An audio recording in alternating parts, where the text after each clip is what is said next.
Why not?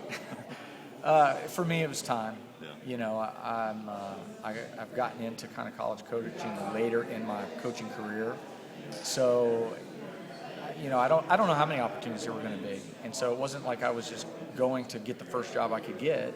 I wanted to go to a place that, if it was challenging, but if, you know, for me it was location, region that I'm familiar with, and ultimately what kind of conference could I be in, competitive wise, and Mississippi State met all of that criteria. And then the next part is the people. When you go to work every day, you gotta enjoy the people you work with. You got to be able to work with them, and they've got to have just an enthusiasm and energy that wants to make the department move forward. And certainly Scott Strickland, I think, meets all that criteria. You've worked at some different levels of soccer. How do you think that kind of formed you as a coach, and how do you think that'll form you as a head coach? Well, I think coaching at the pro level, which is just an unbelievable experience, getting to work with world-class players every day. You had an appreciation of really what it took to be a professional, day in, day out, how they treated their bodies, how they worked out, nutrition, and what they did on the field. From a youth standpoint, my building blocks were always in making kids better, players better, making them, make the regional team or get a college scholarship or whatever. So, having that kind of broad spectrum, really makes me want to teach and make kids better. But at the end of the day, I'm competitive as hell, and being in both arenas, competitive soccer and select soccer in this country, is almost crazier probably than college and in pros. But I say that tongue in cheek. But the reality is I'm competitive, and that's why I wanted to get in college, and because it was something I hadn't done. I tried. I had never had the opportunity. I got the opportunity. Once I got into it, I loved it. Being with the university is a unique experience as a coach. Can you walk me through the table of days how this happened? Were you contacted by, say, Duncan or somebody in that regard? What happened was, just like in every search, I think a university puts out feelers to certain people. Right.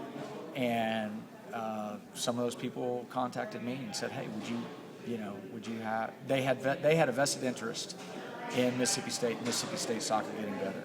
Right. And that's as casual as it was. And I said, "Yeah, I certainly would be interested, but I'm right in the middle of the playoffs for the NCAA. But here, I'll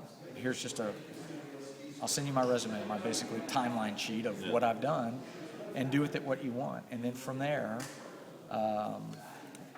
Scott and his staff started to inquire, and then we had a series of phone interviews, and then they brought Ashley and I down here, and it went really well. And then the holidays went. It gave us a long time to be able to think about what we're doing, and on I don't even remember now. I think it was before the Egg Bowl, after the, I don't remember. Scott officially said, "We want you to be our next head coach," and I said, give me a day or so to think about it and go over it, a few questions. But once I got all those answered, I was moving in the direction, but I just really needed to hear from him, because even though I'm a first-time head coach, I've been in it and I've been around a lot of good people who, have been through the experience 2 or 3 times. So I kind of had some perspective on the process, and when I did, I'm not looking back. I'm curious if a lot of obviously first-timers will run this by their boss. I'm curious if you ran it by Coach Stone at Texas Tech, or even had time to do that. Well, I did. The greatest thing about Tom, from a professional standpoint, is we're friends. We were friends before we coached together. Right. And so I kind of went through this process last year, and was kind of on the coaching carousel, and they weren't meant to be. Yeah. So and I probably wouldn't be here today without going through the coaching carousel, because you learn something different each time. You learn what the process is within an athletic department. And I'll say this athletic department really did their due diligence. They knew kind of what they were looking for, but the other candidates were strong.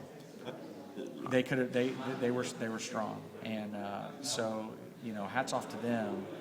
And, like I said, I couldn't be more excited. The only reason I ask is that it seems like a very similar situation to Texas Tech, where maybe a lot of people told Tom, "Why are you going there?" And Well, I don't know if that happened for you or. It did for Tom, and I was actually the person who told him he needed to go on the interview, and that's without me knowing Okay. I was going to be the assistant.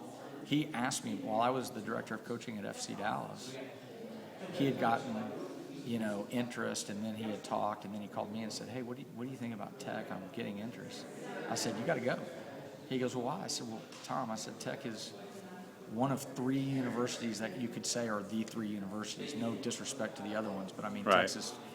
Texas A&M, Texas Tech, as far as the big state school that play big-time athletics." I said, "You got to go. You got to check it out because kids love going to that school." And he said, "Okay." And I was saying it like from the respect of, I'll help you get kids. Right. I know you're a good coach. I'm going to help you get kids. And then after about 3 weeks of that process, then it turned around like, how can I get you to come out here with me? So, And I would imagine, maybe I'm assuming, but he maybe told you, Aaron, I think you got to go. I mean, if they're going to do this, I think you got to look at it. he told, he gave sound advice. For him, he's losing 2 staff members. He's losing, 2 people at the same time who basically have partnered with him in building that program. I mean, that program is going to be in awesome shape, and how the facilities are unbelievable. All these things have kind of accumulated to be where it's at, and I think it's been a combination of great tech support, timing, staff, all that stuff. So they're going to be in great shape. But when you see opportunities coming up, you just have to kind of at one point say, "Is this what I want to do?" And just being the associate head coach for the next however many years, I could still be there. But for me, I wanted to be able to do my own thing. And then, go ahead, Brian. You said Texas Tech had, quote, no